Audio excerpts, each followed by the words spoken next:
Whoever dwells in the shelter of the Most High will rest in the shadow of the Almighty. I will say of the Lord, He is my refuge and my fortress, my God, in whom I trust. Surely He will save you from the fowler's snare and from the deadly pestilence. He will cover you with His feathers, and under His wings you will find refuge. His faithfulness will be your shield and rampart. You will not fear the terror of night, nor the arrow that flies by day, nor the pestilence that stalks in the darkness, nor the plague that destroys at midday.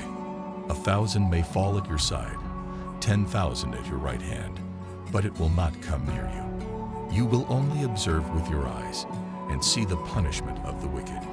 If you say, "The Lord is my refuge," and you make the Most High your dwelling, no harm will overtake you, no disaster will come near your tent.